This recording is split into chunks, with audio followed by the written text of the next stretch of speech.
doctora Azul Aguilar. Ella es doctora de investigación en ciencia política por la Universidad de Florencia, Italia. Es profesora investigadora de tiempo completo en el ITESO y profesora de asignatura en la Universidad de Guadalajara.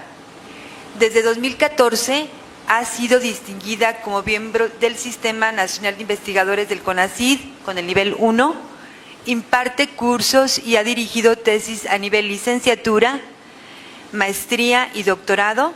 Las líneas de investigación que desarrolla son política judicial comparada y procesos de democratización. Es miembro ex oficio del Comité Ejecutivo de la Asociación de Política y Ciencia y es presidenta de la Asociación Mexicana de Ciencia Política en el periodo 2023-2025. Bienvenida, doctora. Gracias. Muchísimas gracias, Cecilia, por la presentación. Quiero comenzar agradeciendo al doctor Marco Antonio Cortés Guardado y al doctor Armando Zacarías por la amable invitación que me han hecho a participar en este grandioso evento con una trayectoria tan amplia dentro de nuestra Feria Internacional. Muy bien.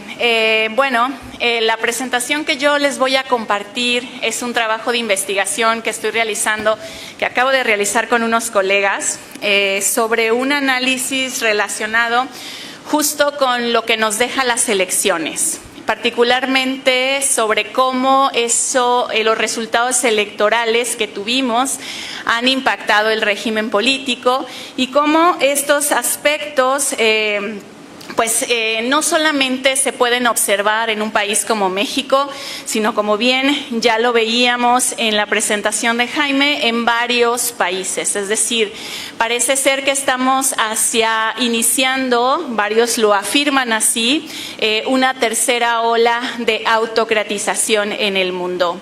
En ese sentido, hay un contexto que no es exclusivo de México y que es importante que lo reconozcamos.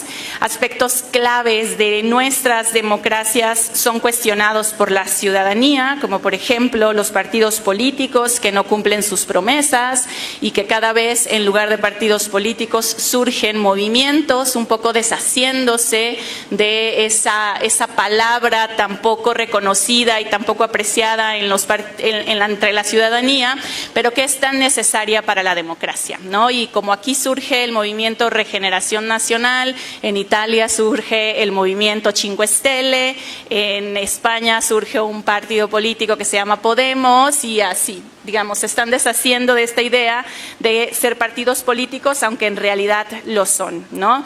También estamos frente a elecciones que han sido manipuladas y que han sido cuestionadas en su integridad, no únicamente en nuestro país, sino también en otros, como en India, en Filipinas, e instituciones políticas con resultados precarios.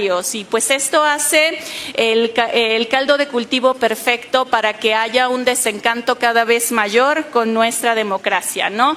Y al mismo tiempo hace un terreno fértil para las promesas de partidos y líderes populistas.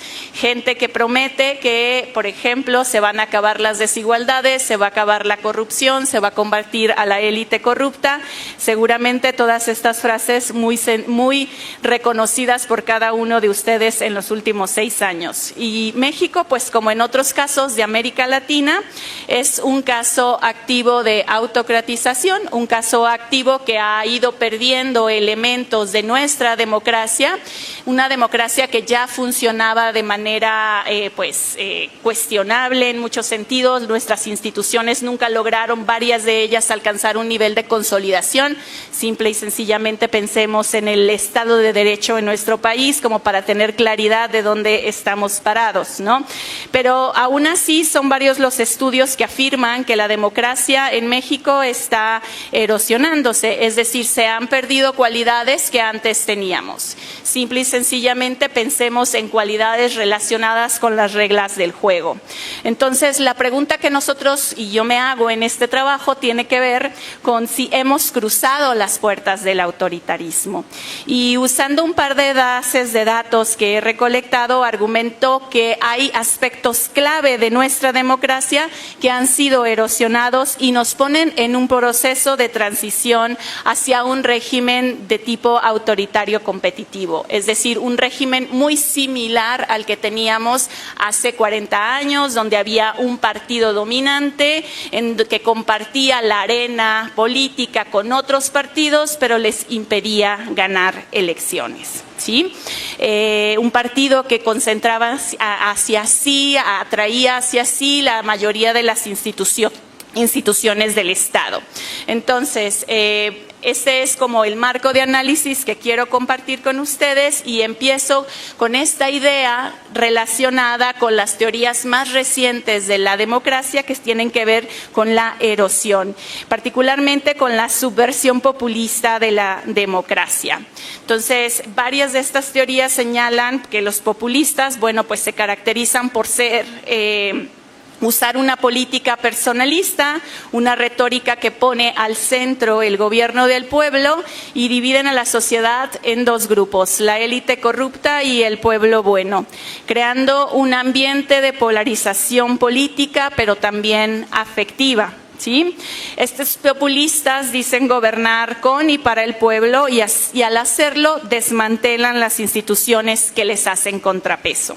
Estas instituciones de supervisión y control pues son acusadas de ilegítimas, corruptas y de no representar los intereses del pueblo. Esta es una narrativa que no hemos escuchado únicamente en México, que no hemos escuchado únicamente de los populistas de izquierda, sino también muchos populistas de derecha en Europa, incluso también en América Latina, ¿no? A este tipo de populistas, sea de derecha o de izquierda, les incomodan los contrapesos. Entonces, su objetivo es desmantelar o capturar para gobernar sin esas instituciones. Los mecanismos que utilizan, pues es una narrativa populista, ataques retóricos, pero también ataques institucionales. Y en estos mecanismos en los que me voy a centrar para analizar el caso de nuestro país, en donde hemos visto cómo el surgimiento de un liderazgo populista nos ha llevado primeramente a cuestionar de manera central instituciones con problemas, ¿sí? Pero que de todos modos entregaban ciertos resultados y que servían para ciertos objetivos dentro de un marco democrático. Entonces, este tipo de procesos y mecanismos de subversión de la democracia lo podemos observar empíricamente también en otros países, como por ejemplo El Salvador, con lo que pasó con Nayib Bukele recientemente, en donde pues primero ataca a las instituciones que les son contrapeso para después capturarles, particularmente a la Corte Constitucional, y usarla para legitimar su reelección, ¿no? La cual está prohibida por la Constitución. Es el caso de Bolivia con Evo Morales, en donde también se captura al Poder Judicial, después se le pregunta a ese Poder Judicial capturado si puede reelegirse y le autoriza la reelección aun cuando había perdido un referéndum. Y es la misma Corte que ahora, capturada por otro grupo político, le está impidiendo precisamente regresar al poder hoy, ¿no? Venezuela, el caso de Venezuela con Hugo Chávez, el caso de Filipinas con Duterte, el caso de Indonesia, de Hungría, de Turquía con Erdogan, de Polonia y también de México. Entonces, ¿cómo han sido los ataques que yo digo son retóricos a las instituciones democráticas en México? Y bueno, aquí parto del hecho de decir lo siguiente: la retórica populista que usó Andrés Manuel López Obrador fue clave para deslegitimar las instituciones democráticas durante su gobierno. Prácticamente durante su mandato y a través de la conferencia que conocemos como la Mañanera, atacó de manera recurrente a instituciones como el Poder Judicial, como el Instituto Nacional de Transparencia, como el Instituto Nacional Electoral, así como los medios críticos a su gobierno. De esto lo sabemos, digamos, pero creo que es importante que lo pongamos al centro de la mesa, porque creo que esa es una de las variables explicativas más potentes para entender el desmantelamiento de las instituciones hoy. El manejo que se hace desde la presidencia de la comunicación política y cómo eso se transforma en una información que no es cuestionada y muchas veces fue desinformación, muchas veces fue mentira. De hecho, hoy en Proceso vemos un reportaje, lo leí esta mañana, precisamente relacionado con cómo uno de los ataques de deslegitimación contra el CIDE y contra otras personas como el ministro en retiro Cosío, José Ramón Cosío, pues fue probada por un tribunal de amparo para decir que no había evidencia de lo que se había dicho en la conferencia matutina por parte de la ex directora del CONACYT con relación a todas estas influencias que decía tener, que decía estaban conduciéndose dentro del CIDE u otros organismos, ¿no? Entonces, esta conferencia matutina estableció la agenda comunicacional para medios durante todo el sexenio, convirtiéndose en un aparato de manipulación y propaganda del gobierno federal. Manipulación porque muy pocas ocasiones la presidencia logró verdaderamente probar ante solicitudes de información hechas por medios de comunicación que eran atacados que efectivamente se estaba incurriendo en algún acto de corrupción, en algún desvío de recursos que se había argumentado, o como normalmente lo hacía el presidente para deslegitimar, por ejemplo, al Poder Judicial y a los jueces, diciendo que los jueces liberan delincuentes, ¿no? Nunca se probó que había efectivamente ese tipo de hechos, por lo que podemos afirmar que era en gran medida propaganda del gobierno. La mañanera también fue sumamente efectiva para deslegitimar las funciones de instituciones como el INE, como el INAI, como el Poder Judicial. Pensemos simplemente en el nivel de ataque que existía al Instituto Nacional Electoral antes de que cambiara la presidencia del instituto.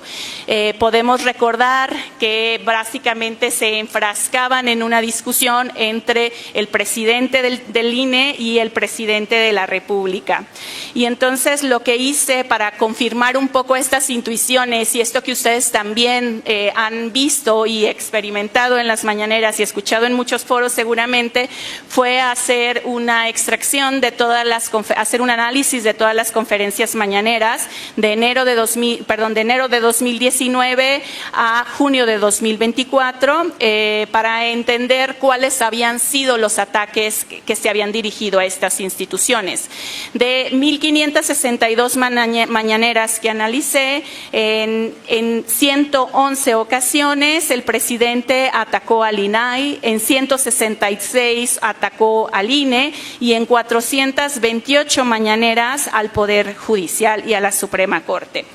AMLO, ¿qué criticaba? Bueno, pues de manera regular en esta conferencia hablaba que estas instituciones y los actores que las representan estaban lejos del pueblo, representaban intereses conservadores y de cuello blanco, ganaban más que el presidente, eran corruptas, se dedicaban a liberar o a proteger delincuentes, a proteger intereses creados, manejar mal el dinero de las instituciones, hacer mal su trabajo.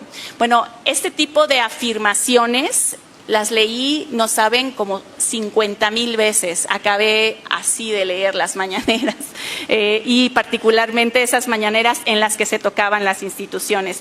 En esta gráfica, la siguiente, si le pueden un poco aumentar, muestro un poco cómo se dan esos ataques del primer semestre de 2019 al primer semestre de 2024. Cada una de las líneas representa el porcentaje de ataques al Poder Judicial, la línea más oscura. La línea punteada representa los ataques al INAI, al INE, perdón, y la de rayitas representa los ataques al INAI. Como podemos ver, los ataques sobre todo empiezan a incrementarse después de 2021, cuando el partido del presidente pierde la mayoría en las cámaras, la mayoría suficiente para reformar la Constitución, y entonces empiezan a introducir reformas únicamente a leyes secundarias, lo que provoca que esas reformas a leyes secundarias contradigan la Constitución, sean revisadas por la Suprema Corte y por tanto declaradas inconstitucionales, incrementándose de esta manera el enfrentamiento entre poderes y por tanto los ataques del presidente, por ejemplo, a la Suprema Corte y al Poder Judicial. También vemos en esta gráfica, por ejemplo, que los ataques al Instituto Nacional Electoral, que es esa línea más punteada de color negro, la más baja, pues empiezan a disminuir o a mantenerse de manera estable después de la elección de la nueva presidenta del INAI. Es decir, una vez que pone a sus miembros en el Instituto Nacional Electoral, una vez que se van aquellos que estaban nominados por los partidos anteriores, la confrontación con el Instituto Nacional comienza a disminuir. Pero bueno, por sí mismos los ataques retóricos no hacen erosión de la democracia. Lo que sí hace la erosión de la democracia y lo que sí provoca que la democracia se erosione tienen que ver con las reformas y los cambios institucionales. Y en este sentido, durante el mandato de Andrés Manuel, es importante señalar que se elaboraron una serie de reformas constitucionales con el objetivo de desmantelar contrapesos de distintas instituciones. Los conocemos muy bien, Andrés Manuel López Obrador les puso nombre: Plan A, Plan B, Plan C. El Plan A, como todas sabemos, es una iniciativa de reforma constitucional para desmantelar prácticamente la función de organismo autónomo del Instituto Nacional Electoral. Esto no se pudo hacer porque es una iniciativa que se presentó después de 2021, cuando el presidente ya no tenía mayoría en la Cámara para reformar la Constitución, lo que le llevó a retirar esta iniciativa tan importante y proponer lo que se conoce como Plan B, una iniciativa a leyes generales y secundarias para transformar la estructura electoral del instituto. Esa iniciativa, como vamos a ver un poco más adelante, fue disputada en la Corte por parecerle a los partidos de oposición que violentaba la Constitución. Y en efecto, la Suprema Corte declaró que era inconstitucional el Plan B. En ese sentido, también justo después de esta iniciativa de reforma, el presidente habló de un Plan C. Es decir, que sí se necesitaba hacer una reforma más de fondo a las instituciones del Estado y en este caso lo que intentó reformar fue el Poder Judicial.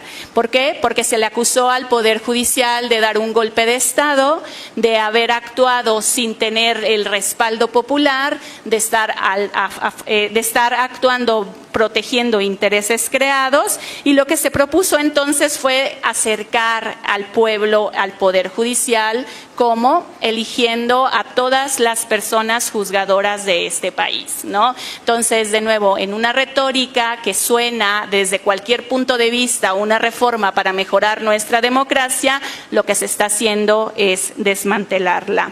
El caso del Poder Judicial, el número de reformas que él y su partido propusieron en el legislativo con la intención de cambiar la Constitución o las leyes fue de 71, de 2018 a 2024. Es decir, el presidente y su partido no es que se inventaron el hilo negro en el último periodo de su gobierno, sino simplemente intensificaron lo que ya traían de proyecto, ¿no? Desde el inicio del sexenio se comenzaron a poner iniciativas de reforma, y lo que podemos ver en esta segunda gráfica es precisamente el número de reformas en materia exclusivamente al Poder Judicial de 2018 a 2024.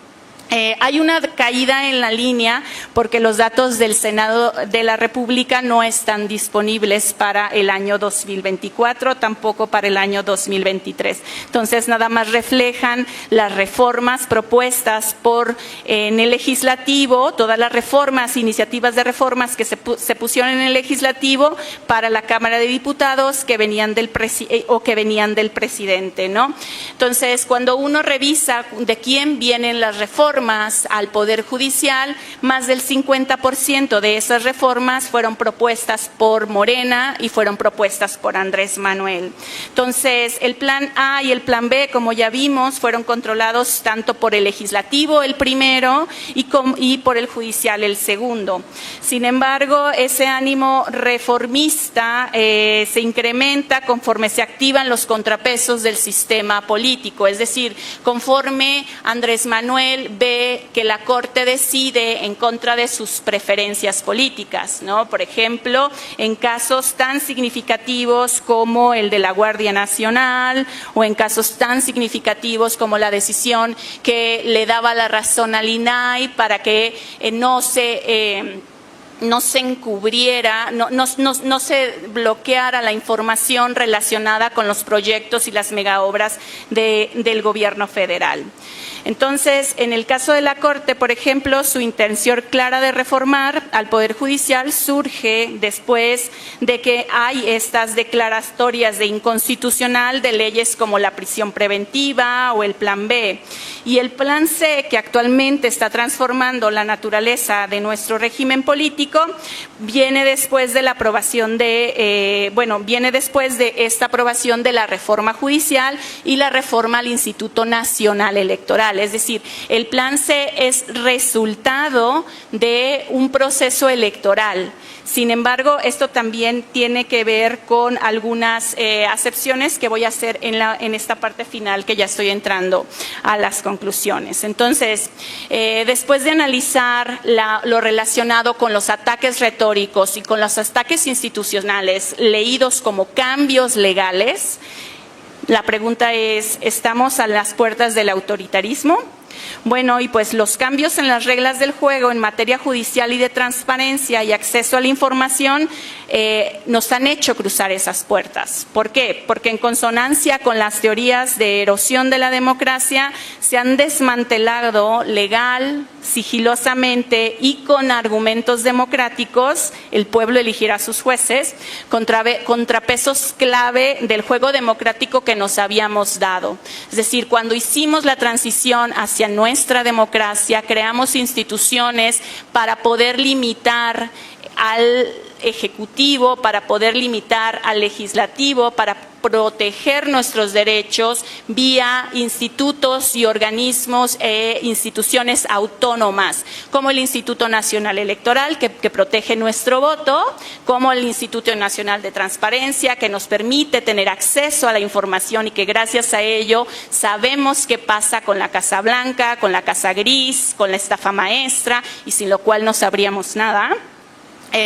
Y al Poder Judicial particularmente, porque desmantela una de las claves para poder hacer contrapeso al Ejecutivo.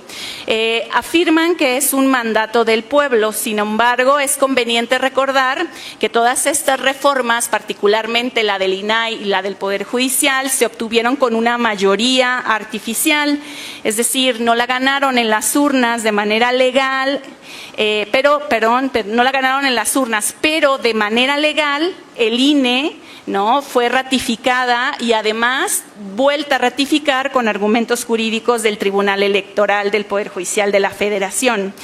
También es muy importante recordar, ¿no?, que se usaron a las instituciones dependientes del poder político y que no están siendo tocadas por la reforma judicial, como lo son las fiscalías, para presionar y obtener los votos que les faltaban en el Senado y en la Suprema Corte. Entonces, no fue un mandato popular, sino la voluntad de un partido que encarna un proyecto político que está desmantelando los contrapesos. La democracia ha perdido dos poderes autónomos hasta ahora, que son poderes autónomos del Estado, que son claves para su existencia, para la existencia de la democracia en áreas como la independencia judicial. Es decir, no vamos a tener independencia judicial y esto es importante que lo reconozcamos porque los comités afines al partido que está en el gobierno están seleccionando las candidaturas que votaremos nosotras como ciudadanas y ciudadanos. También se ha desmantelado la revisión judicial, que es el elemento clave para que el Poder Judicial pueda defender nuestros derechos. La Suprema Corte y el Poder Judicial están imposibilitados para hacer interpretaciones de cualquier norma y se deberá aplicar estrictamente la ley. Muchas de las cosas de nuestros derechos y de los derechos progresivos, señoras y señores, no están en la ley. Son gracias a interpretaciones de las Cortes que los tenemos. Gracias a las interpretaciones de las Cortes, por ejemplo, tenemos la posibilidad de que las mujeres puedan interrumpir su embarazo, de que los hombres puedan casarse, que haya parejas homoparentales, de que los niños tengan derecho a vacunas, ¿no? Entonces, finalmente, transparencia y acceso a la información. Ahora estamos frente a la realidad de que una Secretaría de Estado se encargará de aprobar la entrega de información relacionada con el desempeño del gobierno, sus gastos, las licitaciones. Y es muy importante señalar que esto sucederá solo a nivel federal, ¿no? Porque a nivel estatal no hay una institución nacional que pueda requerir cuentas a los gobiernos municipales y a los gobiernos estatales. El INAI podía hacerlo porque era el Instituto Nacional, pero una Secretaría de Estado federal no va a poder requerir ningún tipo de información a ningún tipo de municipio, a ningún tipo de estado, y esto es sumamente problemático. Finalmente, pues la transición hacia un gobierno autoritario ha iniciado. ¿Por qué? Porque hemos perdido instituciones clave que antes teníamos y hoy ya no tenemos. Muchísimas gracias.